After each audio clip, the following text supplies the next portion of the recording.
ఈరోజు భోగపురం ఎయిర్పోర్ట్ అయితే ఓపెన్ చేయడం జరిగింది నరేంద్ర మోదీ గారు. సో దాని గురించి మీరు ఏం చెప్పాలనుకుంటున్నారు? ఓ అద్భుత ఆవిష్కరణ. నిజంగా ఉత్తరాంధ్ర ప్రజల స్వప్నం నిజంగా చెప్పాలంటే. ఎందుకంటే అంతర్జాతీయ ఎయిర్పోర్ట్ అక్కడ రావడం ఉత్తరాంధ్ర అభివృద్ధికి దిక్సూచిగా కనపడుతుంది. ఎందుకంటే ఈ మధ్యకాలంలో ప్రధానమంత్రి నరేంద్ర మోడీ గారు కూడా ఎయిర్పోర్ట్ గురించి మాట్లాడడం జరిగింది. ఉత్తరాంధ్ర వెనకబడిన జిల్లాలు అని ఎప్పటి నుంచో అనుకుంటున్నారు. ఇక్కడి నుంచి వెనకబడిన జిల్లాలు కాదు, అభివృద్ధిలో ముందుకు దూసుకెళ్తాయని చెప్పి ఆయన చెప్పడం జరిగింది. అలాంటి అద్భుత కార్యం ఆవిష్కృతమై ఈవేళ ఉత్తరాంధ్ర చిరకాల స్వప్నం సాకారమైంది. చాలా సంతోషంగా ఉంది. ఈ అద్భుతానికి కారకులైనటువంటి కూటమి ప్రభుత్వంలో పవన్ కళ్యాణ్ గారికి, అలాగే చంద్రబాబు నాయుడుకి కూడా ప్రత్యేక ధన్యవాదాలు చెప్పారు. ఈ సందర్భంగా ఉత్తరాది ప్రజలంతా కూడా హర్షధ్వనాలతో నరేంద్ర మోడీ గారికి జై జయధ్వనాలు పలికారు. అయితే ఆంధ్రలో వైఎస్ రాజశేఖర రెడ్డి దగ్గర నుంచి స్టార్ట్ అవ్వడం, తర్వాత జగన్మోహన్ రెడ్డి చంద్రబాబు నాయుడు ఇందులో కూడా హయాంలో జరిగింది. ముందు కొంచెం తీసుకురావడం జరిగింది టీడీపీ హయాంలో. తర్వాత జగన్ గారేమో కొంచెం ఏవైతే అప్రూవల్స్ ఇవ్వడం జరిగింది. కూటమి ప్రభుత్వం వచ్చిన 2 సంవత్సరాలు పూర్తిగా కంప్లీట్ చేయడం జరిగింది. సో ఆంధ్ర ఉన్న పొలిటికల్ పార్టీలు అందరూ కలిపి ఏదైతే ఎయిర్పోర్ట్ ఉందో ముందుకు తీసుకురావడం జరిగింది కదా. సో దీని గురించి మీరు ఏం చెప్పాలి? దీనిలో ప్రాధాన్యంగా ముఖ్యంగా క్రెడిట్ ఇవ్వాల్సింది కూటమి ప్రభుత్వానికి. ఎందుకంటే 2014లో చంద్రబాబు నాయుడు గారు ముఖ్యమంత్రిగా ప్రమాణ స్వీకారం చేసిన తర్వాత దానికి అంకురార్పణ జరిగింది. అంకురార్పణ జరిగిన తర్వాత వారు భూసేకరణ అవన్నీ చేసుకుంటూ ముందుకొచ్చారు. తదుపరి పరిణామాల వల్ల జగన్మోహన్ రెడ్డి గారు ముఖ్యమంత్రి అయ్యారు. అసలు వాస్తవంగా ఇది జగన్మోహన్ రెడ్డి గారు ఓపెన్ చేయాలి. ఎందుకంటే ఆయన పూర్తి చేయాలి.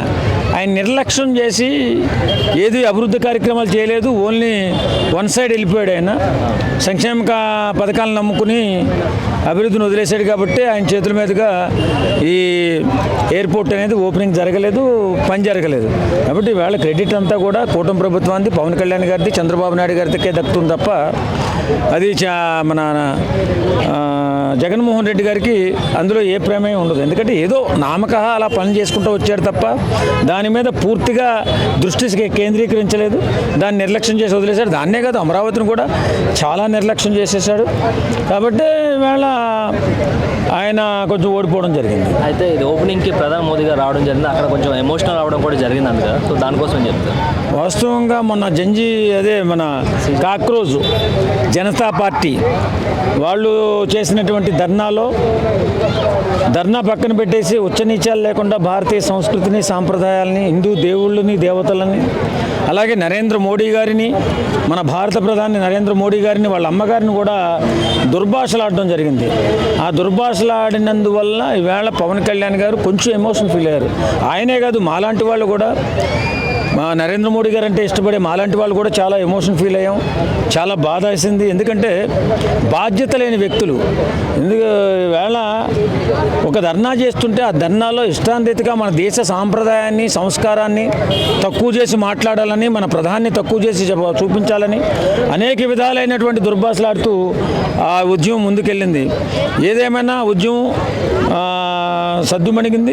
ఈవేళ పరిణామాలన్నీ గుర్తు చేసుకుని ఇంత 24 గంటలు ఏ ఒక్కరోజు కూడా సెలవు తీసుకోకుండా దేశ ప్రగతి కోసం, దేశ అభివృద్ధి కోసం, మన బిడ్డల భవిష్యత్తు కోసం నిరంతరం 24 గంటలు పనిచేస్తున్నటువంటి మన దేశ ప్రధాని గారు అంత గొప్పగా పనిచేస్తుంటే వీళ్ళు ఈ రకంగా మాట్లాడారని ఎవరికైనా బాధేస్తుందండి. ఎందుకంటే బాధ్యత లేని కొంతమంది యధవులు దేశాన్ని అస్థిరతపరచాలని, దేశాన్ని నాశనం చేయాలని, దేశానికి చెడ్డ పేరు తేవాలని కొంతమంది యధవులు మన దేశంలోనే ఉండి మనకే శిక్షు పెడుతూ ఉన్నటువంటి సందర్భాలు చాలా చూస్తున్నాం ఈ మధ్యకాలంలో.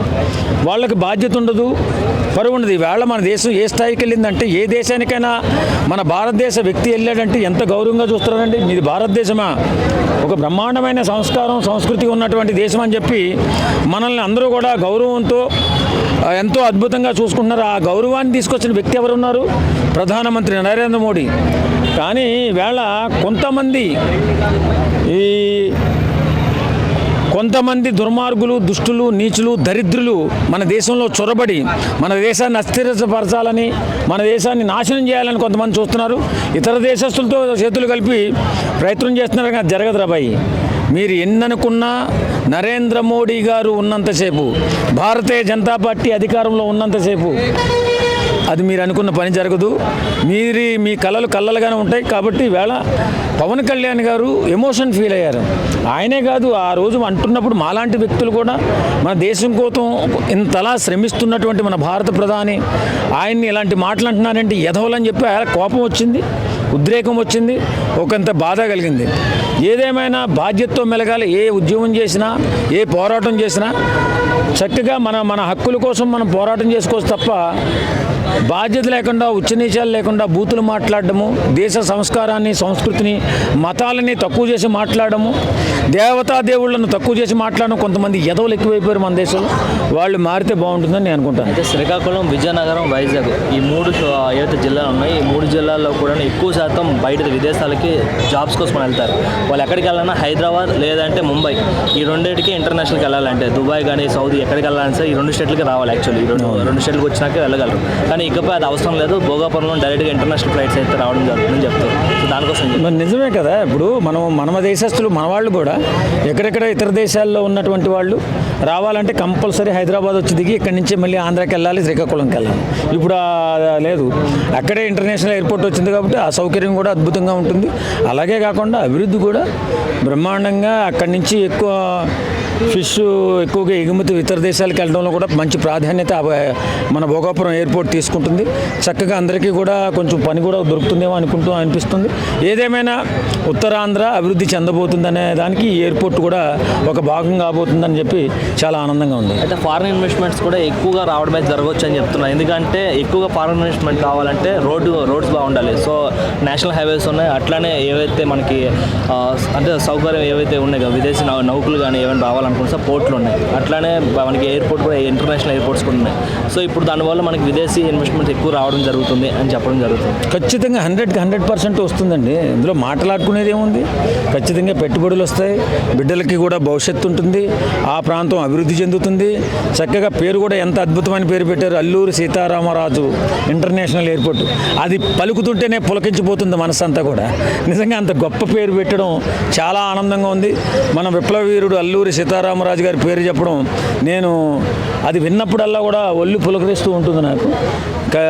అలాగే దేదీవ్యమానంగా ఆ ఎయిర్పోర్టు అద్భుతమైన ప్రగతి సాధించు అక్కడ ఉన్నటువంటి యువత భవిష్యత్తు, అక్కడున్న యువతే కాకుండా రాష్ట్రం మొత్తం యువత కూడా అందుబాటులోకి వచ్చి అది అద్భుతమైన అవకాశాలు కల్పించే ఎయిర్పోర్ట్గా తయారవుతుందని చెప్పి భావిస్తున్నాను. అయితే ఫైనల్గా ఒక క్వశ్చన్ సార్, ఏదైతే ప్రతి దగ్గర కూడా మన ఇప్పుడు తెలంగాణలో కూడా రాజీవ్ గాంధీ ఎయిర్పోర్ట్ ఉంది, అట్లా ప్రతి స్టేట్లో కూడాను ఒక కాంగ్రెస్ ఫ్యామిలీకి ఏదైతే గాంధీ ఫ్యామిలీ ఏముందో నెహ్రూ ఫ్యామిలీ వాళ్ళ పేర్ల మీద ఇంటర్నేషనల్ ఎయిర్పోర్ట్స్ అని పెట్టడం జరుగుతుంది. కానీ ఆంధ్రాలో అల్లూరి సీతారామరాజు పేరు పెట్టడం చాలా గర్వంగా ఉందని చెప్పి చాలామంది నిజంగా అంటారు. చాలా గర్వంగా ఉంది, చాలా అద్భుతంగా ఉంది. ఎందుకంటే అల్లూరి సీతారామరాజు ఇంటర్నేషనల్ ఎయిర్పోర్ట్ అంటే బడుగు బలహీన వర్గాల కోసం, గిరిపుత్రుల కోసం నిరంతరం తప్పించి ప్రాణాలు అర్పించిన ఒక వీరుడి పేరు పెట్టడం చాలా ఆనందంగా ఉంది.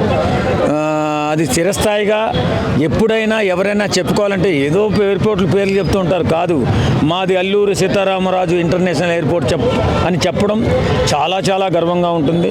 అదే ఒక ఆంధ్రుడి పేరు, ఒక ఆంధ్ర విప్లవ వీరుడి పేరు పెట్టడం చాలా ఆనందం, చాలా సంతోషం. ఆ పేరు సూచించిన వారికి ప్రత్యేక ధన్యవాదాలు కూడా తెలుపుకుంటున్నాను. Thank you.